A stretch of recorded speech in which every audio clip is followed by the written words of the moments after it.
Я начал работать, заниматься общественной деятельностью в начале 90-х годов. Это была в основном экология. Затем, когда стало ясно, что новое государство, образованное в 91 году, все-таки идет не в демократическом направлении, нарушаются очень многие права человека, я стал заниматься правозащитной деятельностью.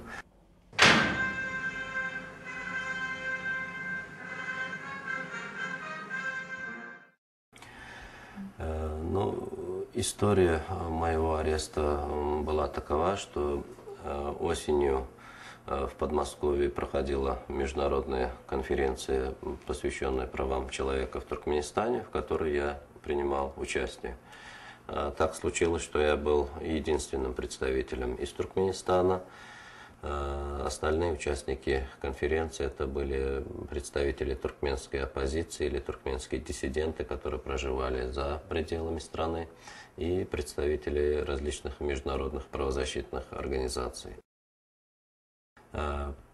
После этой конференции, буквально в ноябре, в конце ноября 2002 года, произошла попытка покушения на президента Ниязова. It was a perfectly professional conference.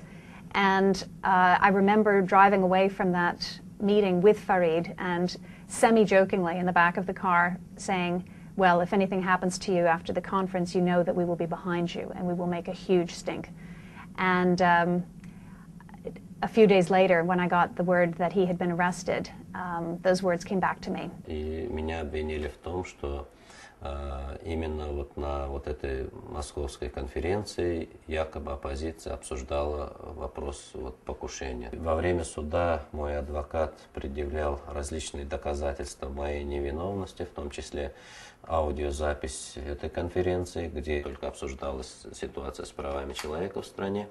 Многие участники конференции выразили готовность приехать и выступить на суде в качестве свидетелей. Естественно, их никто в страну не пустил, ни один документ судьей не был принят.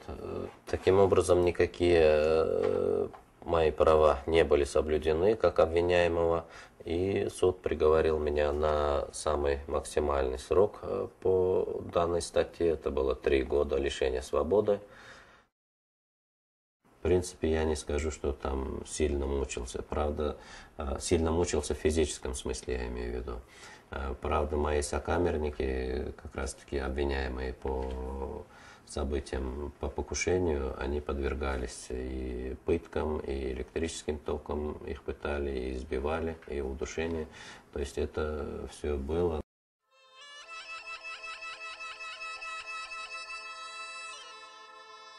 I hoped that they had stayed with him so that he knew that there was going to be a huge international campaign on his behalf.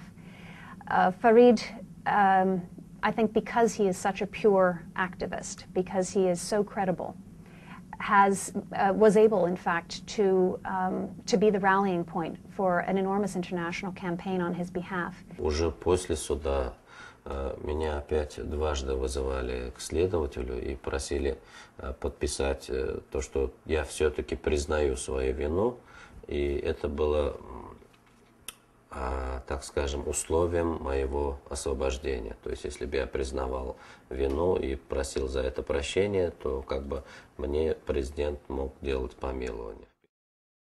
Мне было очень неприятно сознаваться в том, чего я не делал.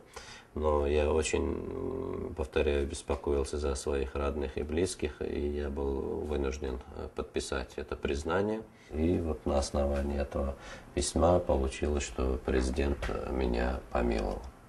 Fortunately, because the government had come under pressure to release him, he was in fact released on parole and later was able to leave the country.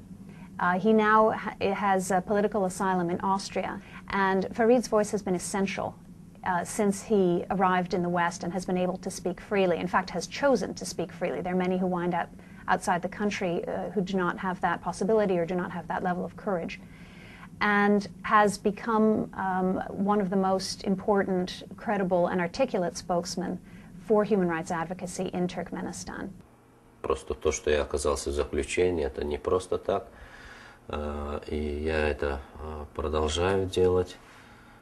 Конечно, каждый человек надеется на лучшее, но все равно эту работу кто-то должен делать.